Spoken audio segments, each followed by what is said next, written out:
যেমন আবু বকর শিবলি রহমতুল্লাহ আলাইহ, উনি ওনার জামানায় পৃথিবীর বড় আলেমদের মধ্যে একজন,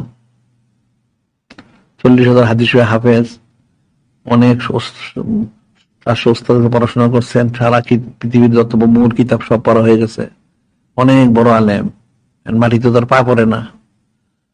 এখন পড়ছেন, বুঝছেন যে এলমে ফিকহের সাথে এলমে তাসাউফ শিখতে হয়, তাহলে তাসাউফ শিখবেন কোথায়? মাদ্রাসায় তাসাউফ শিখানো হয় না। খুঁজতেছিলেন কোথায় বয়াত হওয়া যায়, এরকম যারা তাসাউফ জানেন, তাসাউফ সুফি ওলি আল্লাহ কোথায় আছে, এখন যার কাছে যান তাকেই পছন্দ হয় না। তোমার একজন সহপাঠী ছিলেন, তুমি বললেন যে আপনি ঠিক আছে এক কাজ করেন, সাইদুত তয়ফা হযরত জুনায়েদ বাগদাদী, উনি বড় আলেম, বড় সুফি, ওনার কাছে যান, আপনার পছন্দ হয়েছে। ঠিক আছে, তুমি আসলেন ওনার এখানে, এসে বললেন, পরিচয় দিলেন, হ্যাঁ কে মুখ আবু বকর শিবলি, বড় আলেম। তিনি বলছেন হ্যাঁ ঠিক আছে, কেন আসছেন? থাকবো, আপনার সৌদিকদের থাকেন। 10 দিন থাকলেন, 10 দিন সৌদিকদের করলেন, থাকলেন, সব দেখলেন উনি কি করেন না করেন। 10 দিন পরে উনি রওনা হইলেন।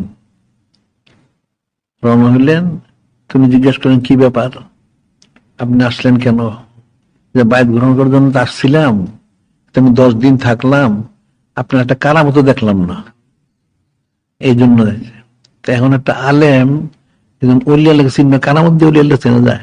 হ্যাঁ, এই আগল বুদ্ধিরত নাই, আলেম হয়েছে কিসের? বিশ্বখ্যাত আলেম, হ্যাঁ, কেমন হইলো? তুমি বুঝলেন যে জাহিরি মাওলানা, জাহিরি আলেম, এটা আসলে হেদায়েত প্রাপ্ত না সে এখনো। তুমি বললেন 10 দিন থাকলেন না, কারামত দেখলেন না কেন?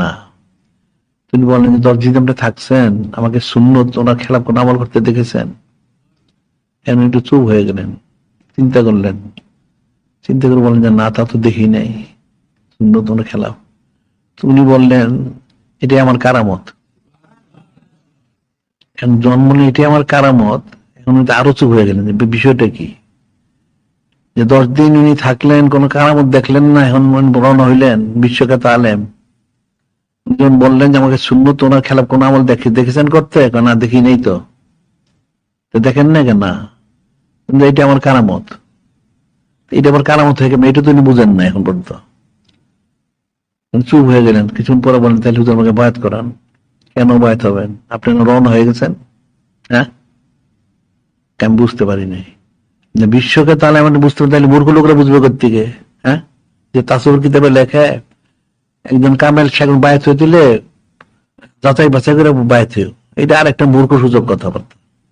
বন্য মূর্খ, সে নিজেই তো কিছু চিনে না। বিশ্বখ্যাত আলেম একজন ওলি আল্লাহ চিনতে পারলাম যে কারামত খোঁজে, ওলি আল্লাহকে কারামত চিনা যায় নাকি? তুমি মূর্খ সে দেখা যায়।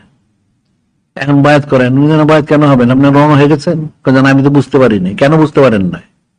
এখন তার জবাব নাই, আর বুঝার তো আমার ক্ষমতা নাই, যোগ্যতা তো নাই, বুঝবে কোত্থেকে? এখন বায়াত করেলেন, বায়াত করার পর হুজুর আপনার নেয়ামতটা আমাকে দিয়ে দেন। তুমি মুক্ত তো পাওয়া যায় না, রিয়ার জন্য সাক্ষাৎ করেন। পরে উনি করছেন অবশ্য করে, ওনার খলিফ হয়েছেন উনি, 2 জন প্রধান খলিফ, উনি একজন। আমার বলার বিষয় হচ্ছে, বিশ্বখ্যাত আলেম হওয়ার পরও একজন ওলি আল্লাহ চিনে না, তো এই লোক কিসের আলেম হইলো? এখন বাজারে যারা আলেম দাবি করে, এরা কি? এরা তো আরো মূর্খ। তো এর ওলি আল্লাহ চিনবে কোত্থেকে? এরাই তো বিরোধিতা করবে, ঠিকই তো আছে, এরাই তো বিরোধিতা করবে, কারণ মূর্খ লোক তো এটা বুঝে না। আর উনি কারামত দিয়ে ওলি আল্লাহ চিনা যায় নাকি? এই যে নবী রাসূল আলাইহিস সালাম আসছেন, ওনার কত মুজিব দেখালেন, কই ইমাম টানলো না। এটা তো নবুয়ত রাসূলতের সাথে মুজরিব তো সম্পৃক্ত, কিন্তু এটা সত্য না। আবার একজন ওলি আল্লাহর জন্য বেলায়েত সত্য, কিন্তু কারামতটা তো সত্য না। তবে কারামত থাকে, মানুষ হয়তো বুঝে না। এই যে বিষয়গুলি, এটা হচ্ছে ইলমুন নাফে, ইলমুন তাসাউফটা না থাকলে এটা বোঝা যায় না। যত বড় আলেমই হোক, সে আসলে তাসাউফ বুঝবে না, সে ওলি আল্লাহ চিনবে না। চিনতে হলে তাকে জিকির ফিকির করতে হবে, তারপর যদি বুঝ পাওয়া যায় তখন চিনতে পারবে। কারণ ইলমুন নাফে তো তার নাই, সে তো ফাসেক আসলে। যদি জাহেরি অনেক বড় আলেম হয়েও থাকে, সে একটা ফাসেক। ফাসেক বুঝবে কোত্থেকে? ফাসেক তো বুঝবে না, না বুঝলেই তো স্বাভাবিক।